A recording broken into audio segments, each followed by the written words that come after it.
Hello and welcome to Wuhu, China. Again, this is not Wuhan. We're talking about Wuhu right here. This is the headquarters of Chery International. And under Chery International, there's a couple of brands. So as you can see right here, we got Chery, we got Omoda and Jaecoo, and we also have Exceed. But we're going to focus on Omoda and Jaecoo for today. Now, there's a couple of cars that they've showcased for us over here. Let's start off with this. This is the Omoda E5. We actually saw this car in Mia's recently, but it's called the Omoda 5 EV for us. So it's essentially just the Omoda 5 but an electric version of it. But what's pretty interesting is if you follow me around here, there's a pretty cool and quirky looking vehicle. So if you're into the likes of the Land Rover Defender or maybe the Suzuki Jimny and you want a very off-road oriented vehicle, then this is the Jaecoo J6 or the Jaecoo 6. This car might be of interest to you because it has this very nice off-road vibe to it. It still looks really modern, and if you look at the interior, it's really very minimalist. In fact, it's so minimalist that there's just like 2 screens in there, and I can't even seem to find the electronic parking brake. I'm pretty sure that it is somewhere in there, but yeah, that's just a very interesting take on the modern driving experience. Now, if you come on over here, there's 2 more pretty cool cars. So we also saw the Jaecoo 7 or the J7 in Mia's, and we also saw the Jaecoo 8 or the J8. But these 2 cars aren't just those regular versions of it, because these 2 are both plug-in hybrid electric vehicles, which means that obviously they will be exempted from the number coding, at least in Metro Manila. We're gonna have like a 1.6 liter engine for one of these 2 cars, either the J7 or the J8. But for this plug-in hybrid electric vehicle, that's gonna be supplemented by that battery and by that electric motor, which should mean that it's gonna be pretty fast. Now, if you compare these 2 cars right here, the J7 is a little bit more subtle, right? If you look at the J8 there at the back, it's a little bit more premium looking, and both their interiors also reflect that. This one a little bit more youthful, a little bit more in tune towards an off-roady vibe to it. So now that we're here at the Jaecoo 8, this is what I was talking about and how premium this interior looks, right? So you have a somewhat curved screen right here. You have these very nice air vents. They look very European really, and you even have a wireless charging pad that's covered in a lot of felt. There's a lot of piano black in this, and what I love the most about this is if you take a look at the seat right here, there's a button there, which is kind of weird, right? Because the usual seat controls are over here by the door. So if you press this button, the lumbar area turns into some sort of a massage function. And I'm pretty sure that this car wouldn't really be too expensive once it lands on our shores, yet it has a massage function.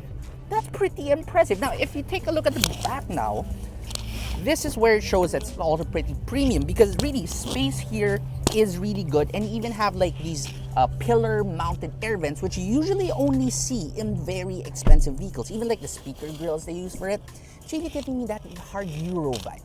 So far I am liking this Jaecoo J8 PHEV, but how will it drive? Well, we have to wait until it arrives in the Philippines for us to find out, because we can't drive in China. Since Omoda and Jaecoo isn't just about selling cars, at least what they tell us, they also have this Omoda and Jaecoo lifestyle. In fact, they call the Omoda and Jaecoo owners in the future as Omoders. I'm not exactly sure what they're gonna call the Jaecoo owners though. Is it Jaecoolers?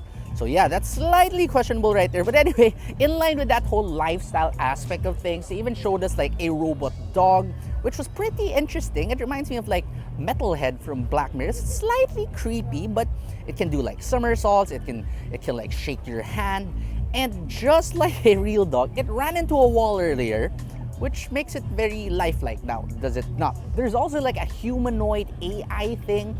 You can kind of talk to it. It's a little bit hit or miss, but I mean, over time, once they improve their AI technology and their voice recognition, I'm sure that can be somewhat of a companion to your lifestyle if you're into robots.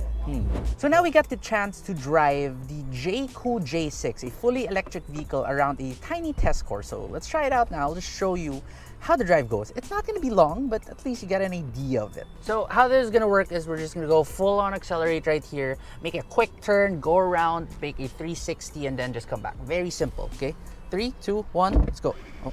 Since we got some audio issues, let me just narrate it for you. So first of all, you get instant power because it is an electric vehicle. The brakes are also pretty good, and the car is surprisingly agile despite the weight of it. You have to remember that because of the batteries, EVs get really heavy But also because it is an electric vehicle, you have all those batteries underneath, so your center of gravity is pretty low. And you also get so much of that instant torque and all that, so yeah, it's pretty good overall. Right, so the next car we'll be driving is a plug-in hybrid electric vehicle. This time, this is the Jaecoo J7. So since it's not fully electric, I still hope we can be able to harness all the instant torqueness of a plug-in hybrid electric vehicle, but let's see. And this is also slightly bigger compared to the J6. Okay. We're gonna do some extra voiceovers because the camera was shaking so much and the mic socket was also shaking, so audio is horrible. Anyway, so this car, despite not being a fully electric vehicle, you still get instant torque and instant power because you still have that battery component of the plug-in hybrid electric vehicle. And also, chassis control is pretty good despite the size of this vehicle. Steering is also decently fast too, although I could use just a little bit more extra steering feedback to feel a little bit more confident. And despite me not looking too confident, trust me, the car works fine. We didn't really have that much time in the car. In fact, it probably wasn't even a minute each, but at least we got a good sense of their handling, the seat comfort, the interior and all that. We'll just test it out once they come to the Philippines, which hopefully will be very soon. We've got confirmation for the J7 and the J8. For the J6, I think we're gonna get it too, but under a different name. I think it's gonna be called like the iCar or something like that. But yeah, once they come, we're gonna test them out even further. For now, let's end the video like that.